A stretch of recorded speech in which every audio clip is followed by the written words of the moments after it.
As you prepare for winter, you're going to want to make sure that you take some special considerations when preparing to store your batteries and other charged devices for your T60 or T100. So to begin, make sure that you have cleaned your batteries, so remove any debris or any chemical that may have gotten on them.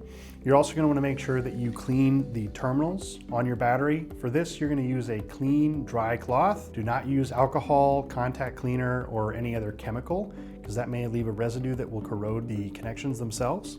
Otherwise, you're going to want to make sure that you select a clean, dry space to store the batteries. This area should be no less than 4 degrees below zero or greater than 100 degrees. But generally, for best practice, store them in a space that is between 20 degrees to 80 degrees Fahrenheit. As for charging, you're going to need to make sure that your batteries have at least a 40 to 60% charge before you put them away.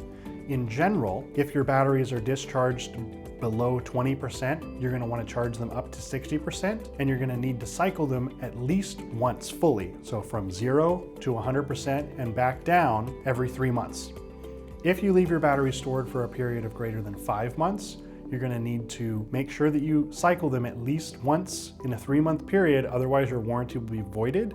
And if your batteries are stored under 20% for a period longer than 30 days, you may have damage that will reduce your capacity, your voltage, or destabilize the circuit completely where they won't charge again. When you take your batteries out of storage, you may find that the battery doesn't respond when you click your button to check the voltage. If this happens, you'll need to plug the battery in and let it charge to at least 25% to wake the circuit back up.